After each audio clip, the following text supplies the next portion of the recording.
Not only is he banged up, but he's relying on Woody to get him out. Sun Trap in 45 minutes, but Graham is in pole position first on BBC One with some strong language and a top lineup. Tonight on the show, a pop star, an actor, a comedian, and the reigning Formula One world champion. Can't wait to get started. Everyone ready? Watch the lights, the lights, the lights. Let's have the show!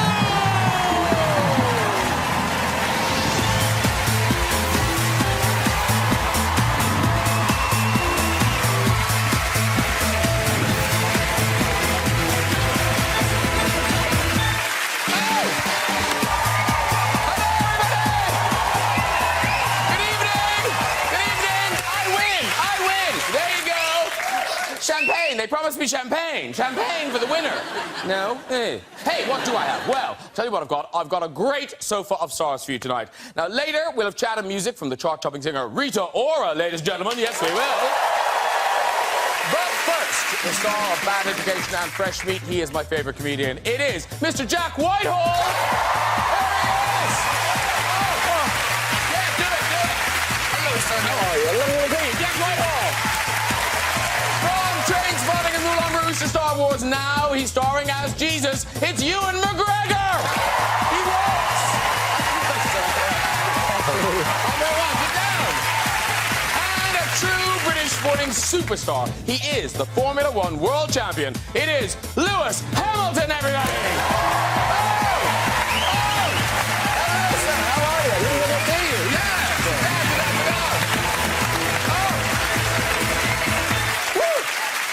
Were you all hanging out backstage? Were you all chatting? We were watching you doing your... Oh, yeah. I nearly put that helmet on back to front. Does that ever happen? No, I don't. Now, just out of interest, because obviously you're very good at driving fast, but do you drive? Like, did you drive here tonight? I didn't. Do you ever drive? I very rarely drive. Can you park? Yes, I'm Are you good at the whole shebang, or just the fast bit? No. We know that you can't drive. No, I can't. I'm 26 and I don't have a driver's license. I'm intrigued to know, why... How does a man not have a driving license? Really?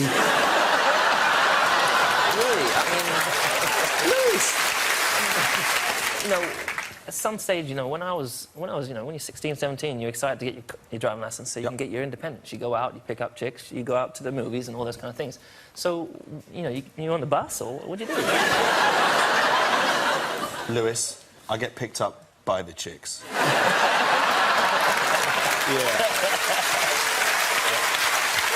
That's, that chick being my mother.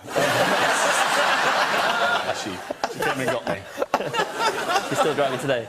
Yeah, she drove me here this evening. She drove me outside. And now, Ewan McGregor, you are a bit of a petrol head, but cars aren't your thing. Well, I'm more of a bike guy, yeah. I like motorcycles. I have cars, but they all tend to be really old and slow. And, I don't know, the opposite of what you drive. Yeah. You love parking. I ride bikes as well, so that's where we have something in common, actually. Yeah. Oh, OK. I don't actually drive a lot. I ride motorbikes mostly. Oh, I see. I ride roller skates. The only way to travel. So now, Ewan, he likes a road trip on the bike, but even when you do that, you bring your dog Sid with you. Sometimes, yeah. No, I do. I have a sidecar that he goes in. We've got a picture. There's Sid. Oh, yeah. Look at him. I knew they'd make that noise. He's a butch sort of biker dog, you know what I mean? No, he's not. He's got a tattoo. Yes. Says Ewan. I love bitches. Now, talking of animals in transport, now, presumably, did everyone see the clip this week of that cat that was in the microlight? So they took off and they didn't realise the cat was in the microlight. So the cat's up in the microlight. Now, watch this man. He does the best double take. So they're just chatting. He's looking down. Oh, look, there's my house. You can see that. Now, just looking around. Oh, what? Oh.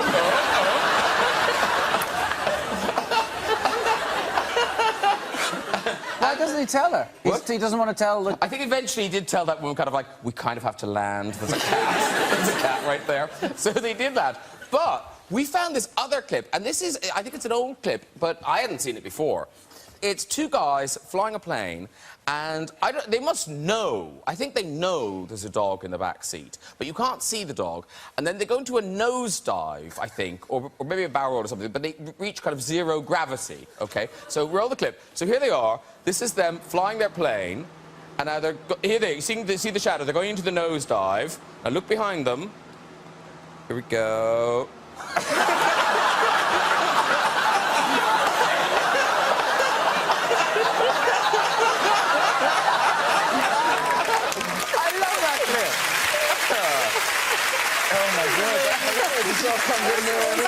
I want to do that to my dog. Look at his little ears going like... Actually, Ewan, have you done the zero-gravity thing with your brother? No, I've been in a plane with my brother. My brother was a fighter pilot in the RAF, and he took me up, he flew Tornadoes, and I managed to get a backseat trip in a Tornado with him, which was extraordinary. Just because I'd never seen him at his work, and there I could see just down the side, I could see a bit of his helmet, I guess. And we did a lap of Scotland in about an hour and a half, and it was extraordinary. But it's horribly, it makes you so sick. It made me very sick anyway. And I think he probably was desperately trying to make me very sick as well. Did you pass out? I didn't pass out, no, I just puked. The most humiliating part for me was when we got back, because you have to get helped out of those airplanes, and there's a ground crew that come up on a ladder, and and you have to pass them your bag of puke. And that was so humiliating. Thank you. Yeah. There's never any duty-free, either. Now, Lewis Hamilton, world champion. Yes, it's an incredible year last year.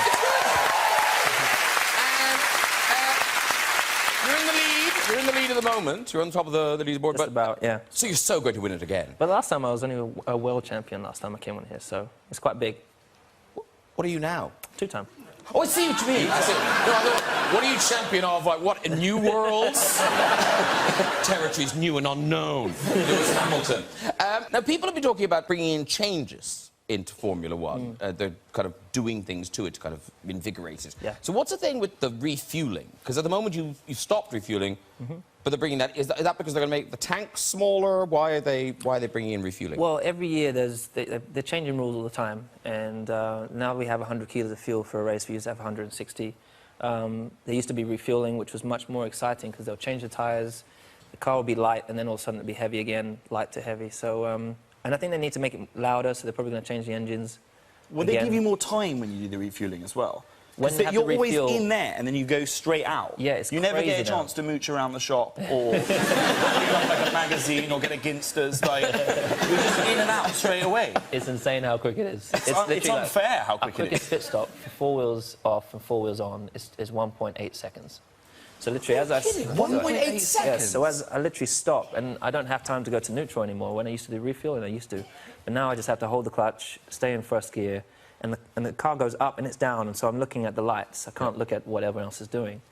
And, yeah, before you know it, it's literally up and down, I'm gone again. It's insane. I'm pretending I know what a clutch is, but yeah. Did you ever bump anyone? Because there's a guy who has to stand in front of the car as you wing in, right? Yeah, so basically, the more precise you can be to stopping on the spot, the faster it will go. Yeah. But generally, you're going like 20 centimetres too long. You know, 10 to 20 centimetres too long, and you're good. Right. But that's so fast, 1.8 seconds. Yeah, it's insane. That's...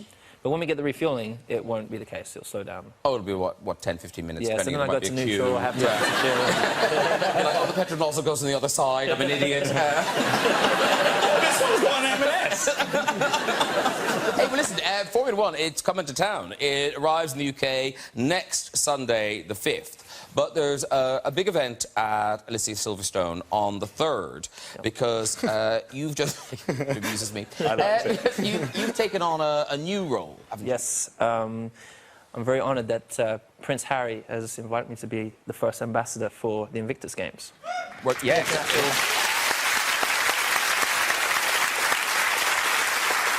It's an international sporting event which is to help rehabilitate and injured, wounded and sick service personnel. So it's great. And today I actually went to one of their facilities.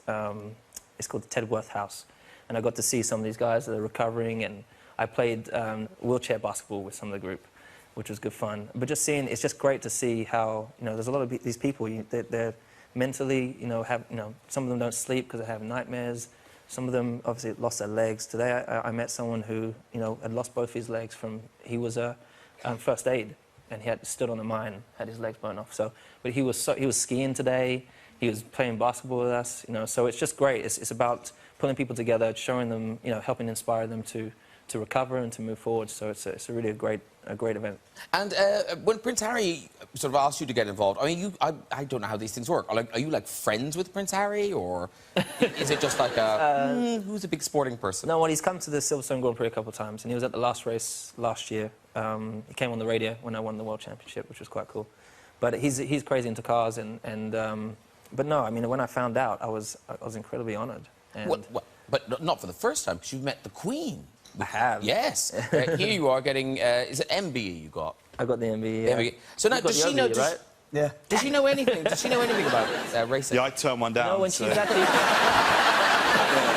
I mean, I wasn't strictly offered it, but I just thought I'd nip it in the bud, called Liz up and said, I'm not interested. Did the Queen know anything about Formula One? She actually did. When she was talking to me there, and she said, we watch you.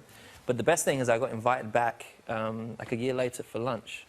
You made an impression? With a group. There was about 8 of us, and I turned up after the Brazilian Grand Prix, came back, and walked in, saw the seating plan, and I was sat right next to her.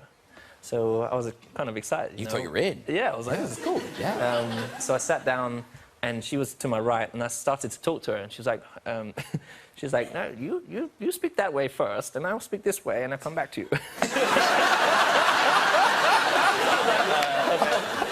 So she spoke to the guy... Did she have cards like me? Because I'm like, I don't have your questions. I'm talking to the woman from that charity now.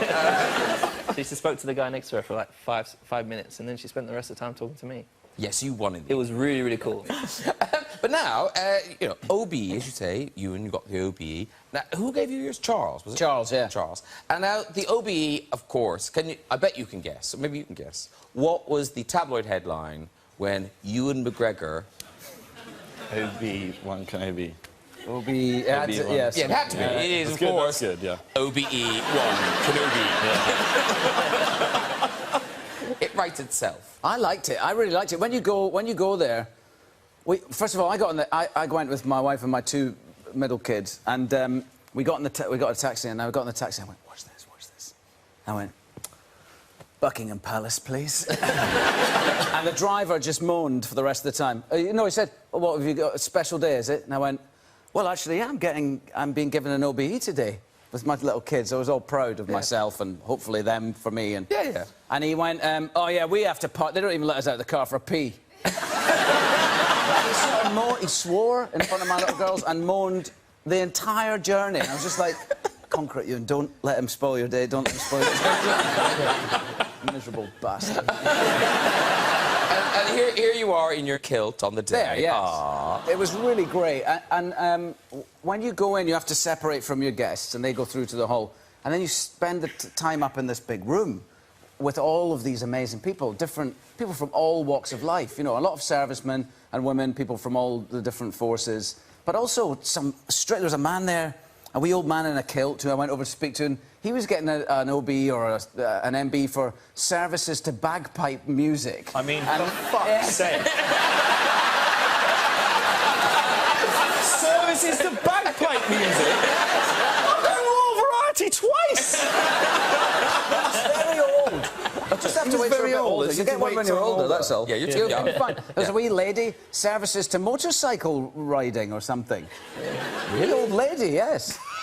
Maybe it was Basic bitch. You saved me from saying something very rude. Well, no, Have you've got one? No! What? No, how am I going to get one? Oh, yeah. Yeah. Got it. Yeah. But now, surely, I think, because you have hung out with royalty, we've got pictures of you here. That's one of the royal... Is that your first royal variety or second? That's the second one. I mean, that might be why I'm not getting one. Because I came on a little strong to Prince William's girlfriend. Not girlfriend, sorry, the wife. The Duchess, Yeah. the wife. The future queen. Sorry, yes. Kate Middy. I came on... I came on quite strong, and then when he came down the line, he went, seriously, you need to stop flirting with my missus. And so... yeah, that's me. He's squeezing my hand very hard. This is becoming a thing now as well. I've made no bones about it. I'm a big fan of Judy Murray. Judy Murray. I think she's a wonderful woman. OK. And, you know, I've said that publicly. And I went to Queen's. Very publicly right Very now. publicly. I went to Queen's last week, and Andy Murray was there. And I've never met Andy Murray before. And he beckoned me over, and I went over like a little naughty schoolboy. And he went, Jack, you need to stop tweeting my mother. You want to see the DMs?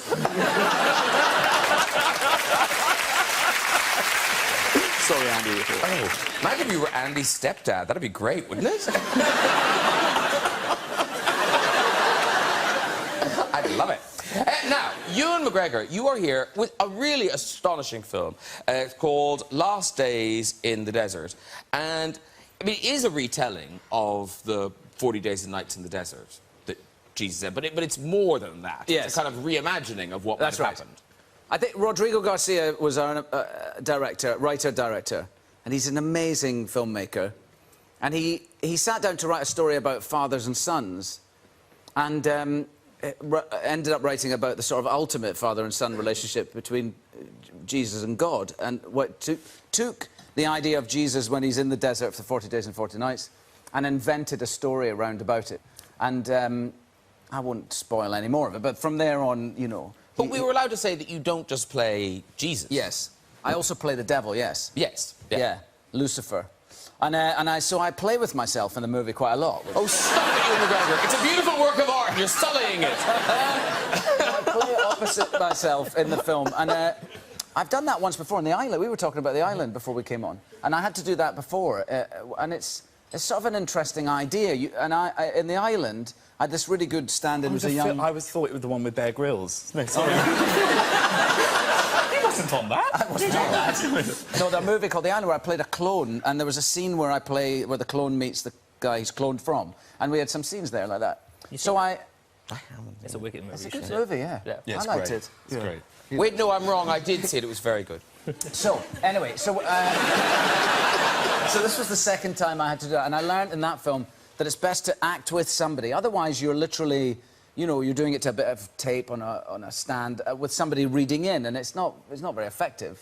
So, in this case, I worked with Nash Edgerton, who's been my off and on my stunt double since Moulin Rouge. There he is.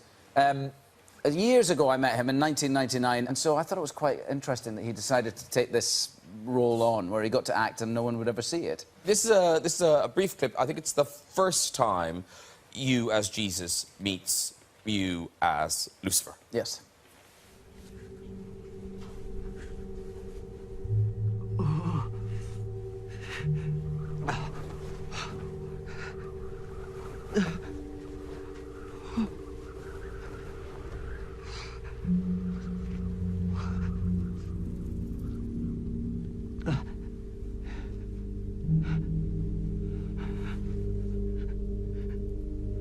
I have water for you here, Yeshua.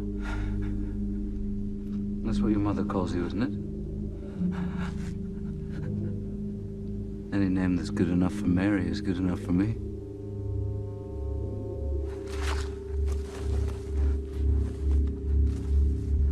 And what does your father call you?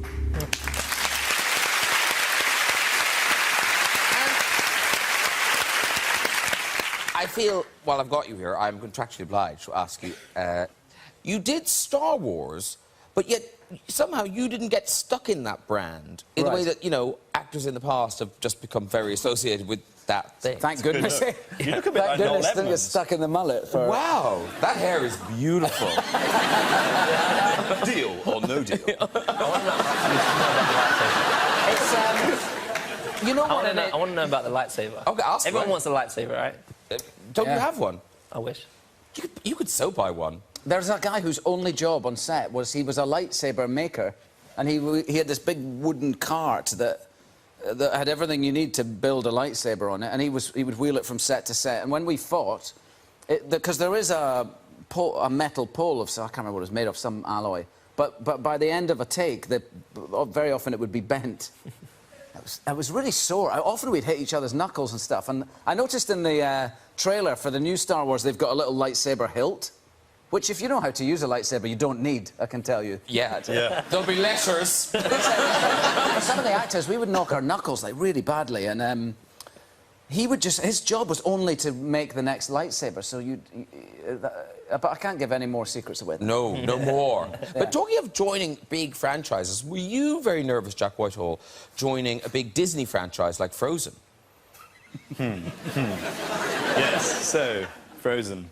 I was very excited when the call came in, because I'm a massive Disney fan, and Frozen called me up. They said, we're making this film, and we'd love you to be a part of it. I was like, yep, sign me up. Which princess am I playing? And I played a troll in the film. I had one line in the film, but I was like, yeah, I'd love to do it.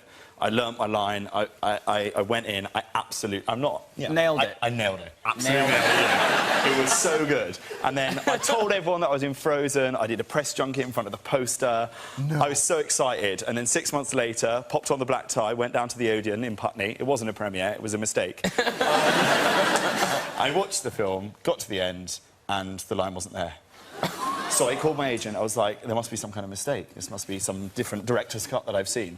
And she went, oh, no, I forgot to tell you. I got an email about this. They said that they have reduced your part in the film to a non-speaking role. In an animation! The worst thing is that it then becomes the biggest film ever. I love the film, and yet every time I watch it, it's like getting an icy dagger to my heart. And that song, as well, is like they're heckling me. Like, let it go. No, I won't! But is your character still in it? Yes, you can see the character, and he goes to open his mouth, and then it cuts away. Loki, the troll. He even had a name. Fantastic. Because are you working with a Frozen? Yeah. I just worked with Josh... Josh Gad. Yeah. Yes. And on a Beauty and the Beast for Disney. You're doing Beauty and the Beast for Disney? Yeah, the candlestick. You are really good at rubbing it in this evening. Yeah. And they're not Lumiere. You're Lumiere. Yeah. They're not cutting out Lumiere. Lumiere's in. But I'm terrible. The French... I've been living with a French... I'm married to a French woman 20 years, more than 20 years. And I thought, yeah, I can do the French accent. And I got there and I couldn't at all. And it was so many people there. Service to the test. Yes, you can do it. But you see, that's what I did. And they said, no, don't do the re. They didn't want the French re. So when you take the French re out and you do an you suddenly become totally Mexican. Be our guest, be our guest. Stand us to the test. And behind the glass, I can see them all going, OK, just wait a minute, Ewan. And I'm going... fighting behind the glass, and I'm sitting there going, oh, shit, I can't do it. So I'm going to have to redo all my voice, I think. Maybe I'll get you in. Yeah. I'll get you in. Although they'll probably cut it. Yes. And then that would mean they would cut me, so I'll do it. You'll do it. I'll work on it. Because, of course, you, Lewis, you were in Cars 2. What amusing character did you play in Cars 2? Myself. But I had to do it in several languages. Why? I had about 3 lines, and I did it in 4 different languages. So it was just a conversation with McQueen. It's really cool. So I did it in Spanish, German, and French, and English. Yeah. And have you seen the film? Oh, yeah, of course. You're sure you're in it? Because I could... It's definitely there. And I was one of the only cars that didn't blow up, so I'm hoping to come back for number 3. Cars 3, bigger part. Nice. Exactly. Nice. I do love Disney, but the other reason that Disney is now ruined for me is because I went to the Disney Hotel. Have you ever been to the Disney Hotel? I was doing work in America. I was there for a month. And I love Disney, but it's too Disney. There's like Disney everywhere. Disney wallpaper, kids, music. Yeah, it is for kids. But I was working for the Disney Corporation, so I think they were trying to save some money. I'm not a weirdo, I promise. But they also have Disney staff members, so like characters. So like Goofy's doing teppanyaki in the restaurant. You get a wake-up call, it's Daffy Duck's voice. Room service, they come and... Yeah, they're walking around the hotel. But the moment that my childhood died was like, I think it was about 2 weeks in, I was very tired and alone. I was in my room and I called down to the front desk and it was Mickey Mouse's voice. He was like, hey, hey, hey, buddy, what can I do for you today? I was like, Mickey, I need to activate the porn channels on my TV.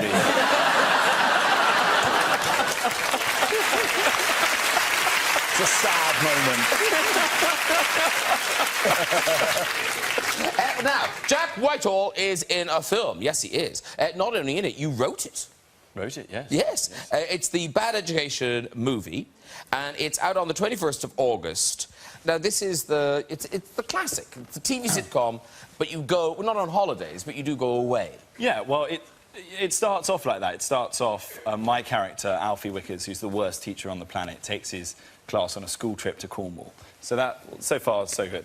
But then it goes catastrophically wrong, and it becomes a sort of adventure action movie. There's car chases, explosions, helicopters, castles, riot police, sword fights, everything.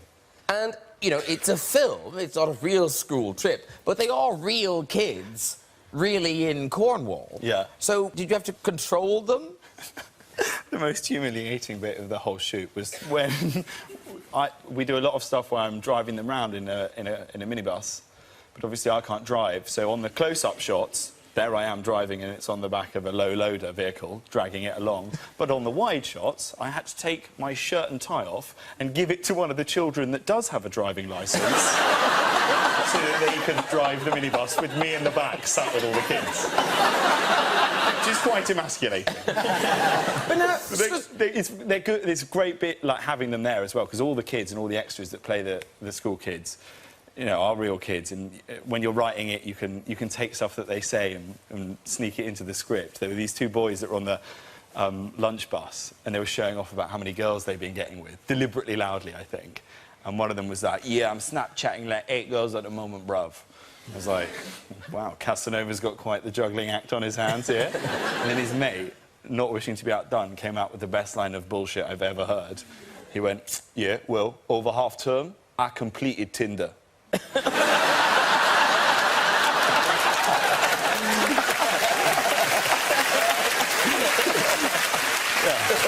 went in. Well, you brought a clip with you, so what's the clip? So, yeah, the clip is we're down in Cornwall, and I've taken all of my class to a pub, and I'm a little bit drunk, and a policeman has found us, and I'm trying to blend in with the locals. OK, here we go. Mr. Trevelyan, how's tricks? Been busy, officer. Devil makes work for idle hands. I'm looking for 7 children. This look like a nursery. Burn. I don't believe I've had the pleasure. It's an out-of-towner, is it? Well, this lad's got Cornish blood running through every vein. Meet my bastard son. Conceived in a moment of passion in a faraway port. I'm just having a few ears here with me old pa. That port being Kingston, Jamaica. Me got to love the dirty wine, but me also love a little bit of fudge. You passed the end of rice, auntie.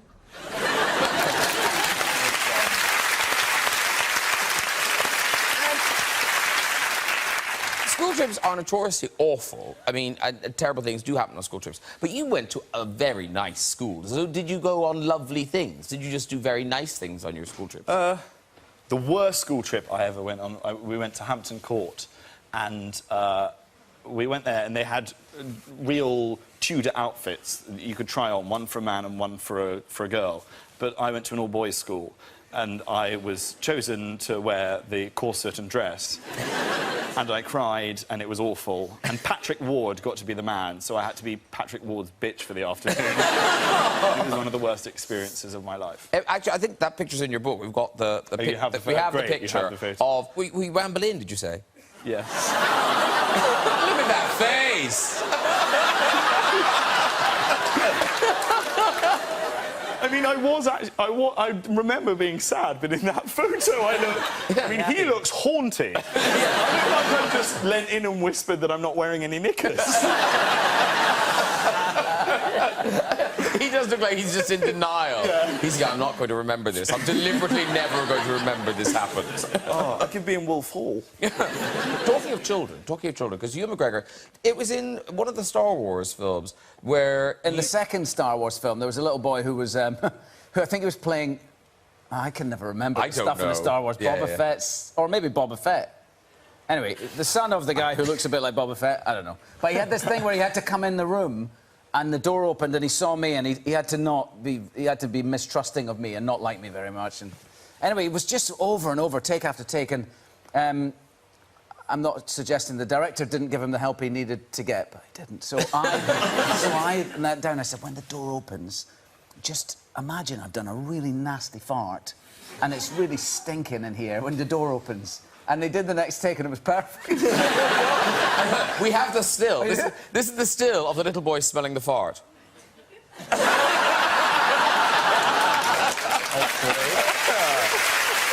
It really worked, though. Sometimes that's all you need as an actor, just some little key like that. Because now, Lewis, your childhood must have been extraordinary. You were go-karting from such a young age, weren't you? Yeah, from 8. From 8? So how old were you when you, like, got into a car? I think I started... my dad kind of taught me when I was about 13. So, but not on the road, like in B&Q or something like that. Oh, yeah, B&Q. Not on the road, yeah. Not where there are people, no. B&Q. As well, you go from go-karting to being a professional racing driver. You start doing, like, You want to know the crazy thing is, there's a professional driver in Formula 1 now. He's 17, doesn't have a driving licence. A bit like yourself. I'm sorted. He can drive. He's a good driver, but it's just... doing go-karting, which is something you do on a stag do. It'd be like meeting someone in the SAS and going, how do you get into it? Paintballing. Really good at paintballing. Anyway, so you are Team Mercedes. Yes. OK. So, when it comes to winning, obviously, you know, you would think you want the team to win. OK.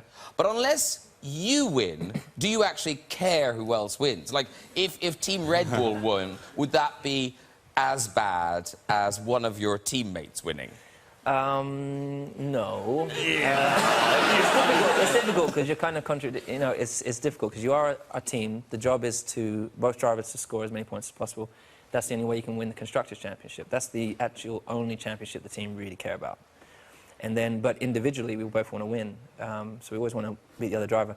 Generally, he was supposed to say, if I don't win, I would prefer my teammate wins, but it's not really the case because you're competing against your teammate, so you don't mind someone else taking points away from him. Yeah. And are you able to socialise with the other drivers, or are you all just so? Are you such kind of like sworn enemies that we can't socialise? You can't just kind of hang out? No, you can. Some of the drivers are horrible. For example, I get on really well with Daniel Ricciardo, for example.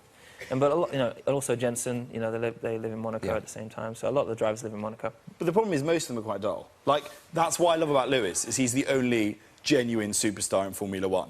The other ones, like that Vettel guy that was winning it for like 5 years, you watch him get interviewed, he is the most boring man I have ever seen. He made Michael Owen look like Bruno Toglioni. No way, really? He's actually really funny. He's actually a really funny guy. He hides it. OK, it is time to meet my musical guest this evening. She is so hot right now. Please welcome Rita Ora. She's here. She's here.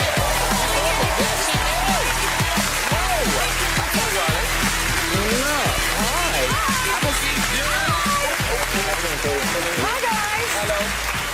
How are you? Hey. How lucky am I on a couch full of fellas? Yes. And Graham. Yeah. I'm kidding. Hi, Graham. Hi. Hi, everybody. Now, picking up on a theme, you can't drive either, can you? I know, I was listening backstage. Please don't judge me, but I can't actually drive. The thing is, I can't do two things at once. That's my problem. I'm like a guy. Well, just do the driving. No, I tried the automatic, but the thing was, I just couldn't do the theory. That's multiple choice. That isn't that hard. Rita, can I ask, have you sorted yourself out with a lift home this evening? Yeah, my mum's there too. Oh. I think that's who she was talking to. I was going to offer you a space in the back of Hillary's Volvo. Well, we got the Beamers, not the Volvo. Now, very exciting, new job, X Factor. Oh. So now, when do you start doing X Factor? Have you started doing it already? It airs end of August. We start officially on Monday. In Manchester. Who's from Manchester? Anyone from Manchester over here? No. They're all at home rehearsing. They're getting ready. Well, you know, I'm just taking every day as it comes. It's a kind of... It was an amazing opportunity, and it was a really great thing for me time-wise, because, you know, I just love finding new talent. If I can help, we have such great talent in this country, so if I can help find it, I'd love to. But I didn't realise how much time it takes to shoot a show. You must be exhausted. You do this every day. No, I don't. Oh. Yeah, we just don't show the other 4 shows we do. It's amazing. We have kind of crappy guests on Monday to Thursday, but Friday, whoa, we strike gold. It's great. That's the show to show. Now, having said that, do you think this will be your last ever appearance on BBC One? I mean, if you still... the thing is with that, it's... Did you get a basket of muffins from anyone at BBC? Thanks for all the hard work, Rita. Bye. I love the BBC, and they love me back. And it was a great experience. However brief. No, but honestly, it was all about time. And when I shot The Voice, I'm not in the country, so I wouldn't actually technically be able to do it anyway. Okay, I hear you. Yeah, that's... No, but literally, that's the truth. Yeah, so no, absolutely. Yeah, yeah. They knew I couldn't have done it because my second album comes out then. Yeah. You guys are killing me right now. No, I'm teasing you. Now, listen, I saw you in rehearsal. It looks amazing. Oh, thank you. So you're performing the new single for us? I am. Poison, out Sunday, yeah, so I'm excited. I like it. Thank you so much. For what that's worth. Well, it's Poison. It's meant to be light because, you know, people secretly like a bit of poison, don't they? They Once in a do, while. yes. The bad seed. Yeah. And, God, I'm not going to ask what a seed means. Bad seed? Like a seed. What do you mean? Like... There's only one meaning for seed. No. Really? Seed. It's a bad seed. When you plant your seed, you mean? No. I don't know what you mean, Graham. Well, let's not dwell. OK. All right, Rita Ora. Showtime? Showtime. Yeah. Over you go, my dear. Thank you. Rita Ora, everybody. Thank you.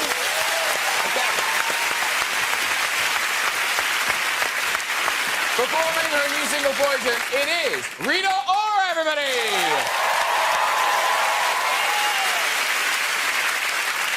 I could have here for breakfast, my sanity for lunch. Trying to get over how bad I want you so much. Innocence for dinner, pour something in my cup. Anything and everything just to fill me up.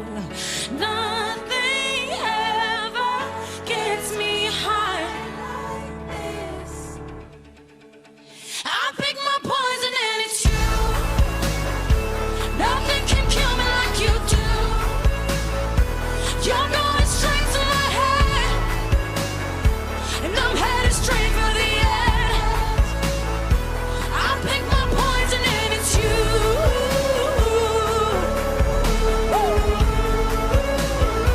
I pick my poison and it's you.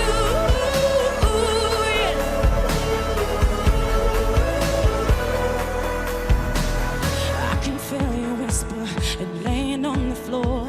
I try to stop, but I keep on coming back for more. See, I'm a lightweight, and I know it, 'cause after the first time, I was falling down. Oh, yes, gets me high like this. I pick my poison and it's you. Nothing can kill me like you do, no. You're going straight to my head, and I'm headed straight for the edge. Yes, I'll pick my poison and it's you. Oh. Hey, yes, yeah.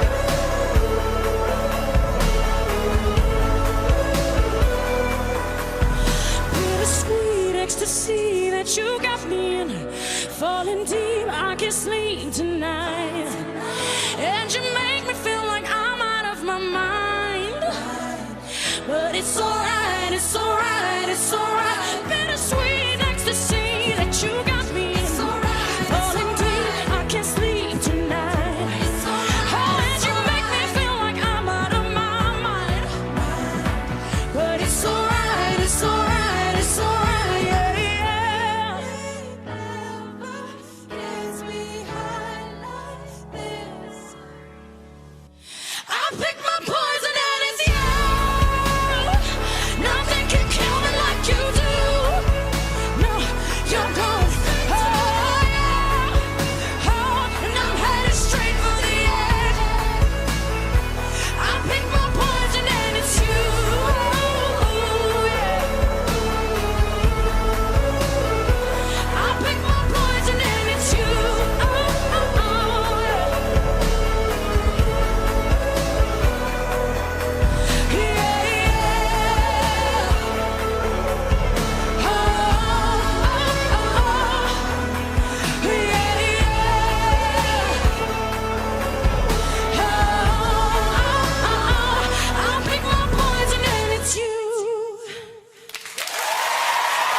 do. Joining in there. Sorry, I'm a bit sweaty. Sorry. Sorry, Lewis. Lewis was angling to get you to sit in there, but no. Oh, where? Now.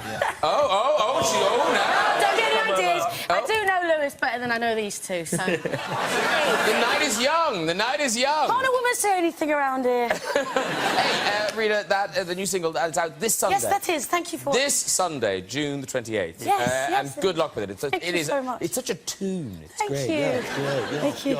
Hey, before we go, we've just got time for our last visit of the series to the big red chair. So, who's there? Who's there? Hello. Hi. Hello. Hi, what's your name?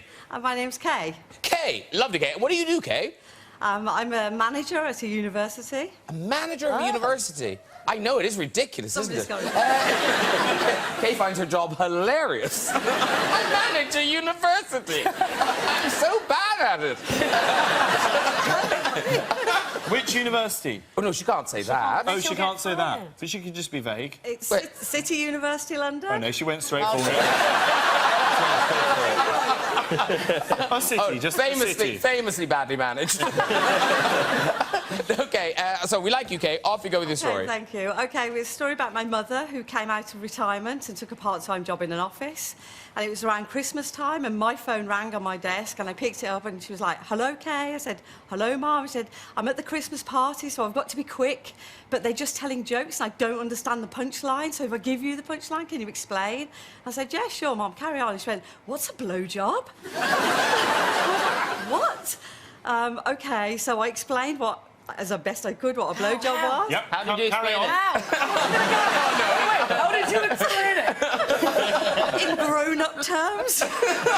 Well done, Kay. And then there was a pause on the end of the phone. I thought, oh, my God, she's gone away to do something. And suddenly she went, OK, thanks, bye. Is that...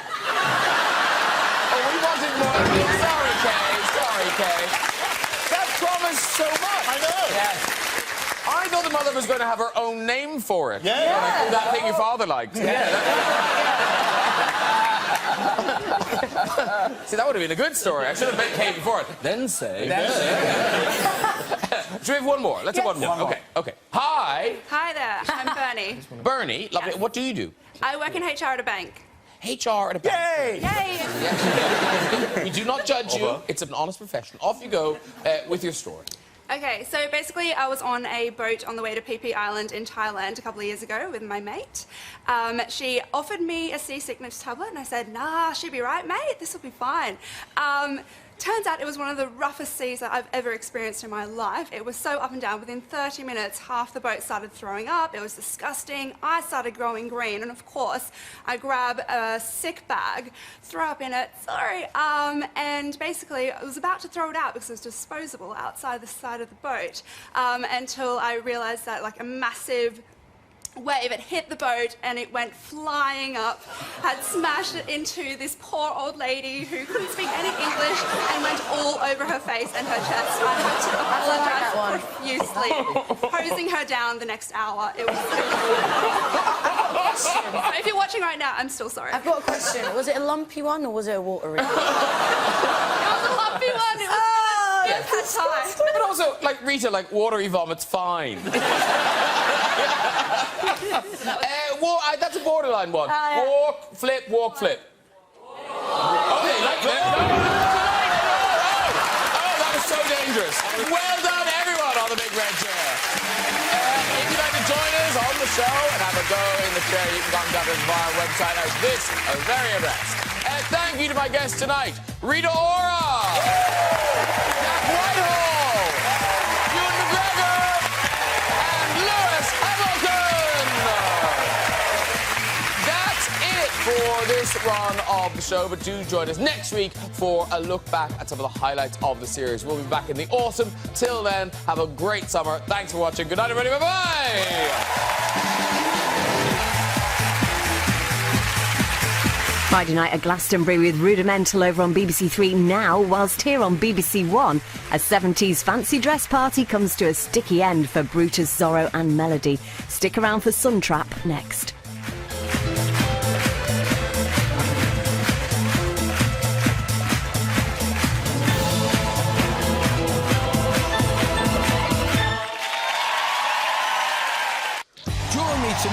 John Bishop Show, where my guests include Lee Nelson, Louisa Romilan, Alex Edelman, Marcel Lucon. We've got music from Leon